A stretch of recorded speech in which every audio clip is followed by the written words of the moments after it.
Assalamualaikum warahmatullahi wabarakatuh. Perkenalkan, nama saya Muhammad Syafiq Tamami dari Prodi PAI 5. Saya akan menjelaskan pengertian Pancasila pada Orde Lama, Orde Baru, dan era Reformasi. Saya akan menjelaskan Pancasila pada masa Orde Lama. Pada masa Orde Lama, Indonesia menjalani proses peralihan dari masyarakat terjajah menjadi masyarakat merdeka. Saat itu adalah proses pencarian penerapan bentuk Pancasila. Orde Lama terjadi pada 3 periode berbeda, yaitu periode 1945 sampai 1950, periode kedua 1950 sampai 1959, serta periode ketiga 1959 sampai 1966.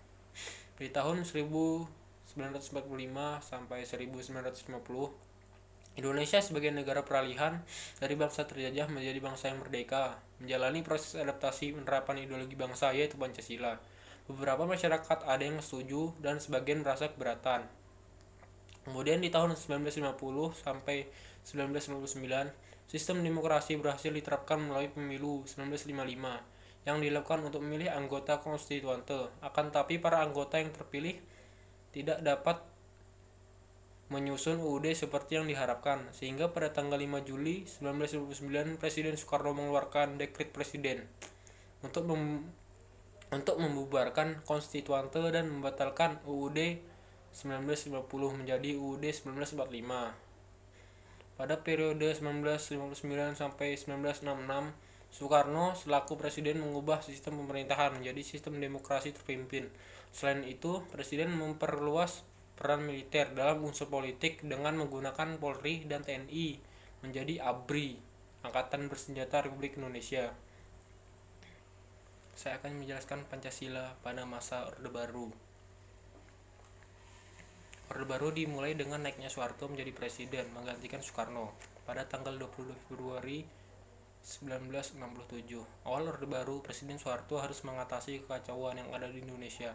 Soeharto melakukan beberapa upaya pemulihan, yaitu 1. Rencana pembangunan 5 tahun, 2. Pemilu, 3. Pembinaan pendidikan pelaksanaan pedoman penghayatan dan pengalaman Pancasila, 4. Pemerataan pembangunan. Selama menjalankan pemerintahan, beberapa masalah juga timbul dan memicu demonstrasi yang terjadi pada tanggal 13 sampai 14 Mei 1998. Diantaranya adalah 1. Maraknya KKN, korupsi, kolusi, dan nepotisme. 2. Hak menyatakan pendapat yang dibatasi. 3. Peran ganda dwifungsi. Akhirnya pada tanggal 21 Mei 1998, Soeharto mengundurkan diri dari jabatannya setelah menjadi presiden selama 30 tahun. Dengan demikian berakhir pula masa Orde Baru. Saya akan menjelaskan Pancasila pada masa reformasi atau sekarang. Era reformasi dimulai dengan pergantian presiden dari Soeharto ke B.J. Habibie yang mulanya berperan sebagai wakil presiden. Kepemimpinan tersebut dimanfaatkan untuk mereformasi segala tatanan pemerintahan terdahulu. Langkah-langkah yang diambil oleh Habibie yaitu 1. Membentuk kabinet reformasi pada tanggal 22 Mei 1998. 2. Memperbaiki sistem ekonomi dengan menaikkan nilai tukar rupiah dan rekonstruksi perekonomian nasional. 3. Mereformasi bidang politik. 4. Mengeluarkan Undang-Undang Nomor 9 Tahun 1998 tentang kemerdekaan menyatakan pendapat di muka umum. 5. Menyelesaikan masalah dwifungsi ABRI. 6. Mereformasi bidang hukum. 7. Mengadakan sidang istimewa MPR untuk membuat ketetapan baru. Mungkin itu saja yang bisa saya sampaikan.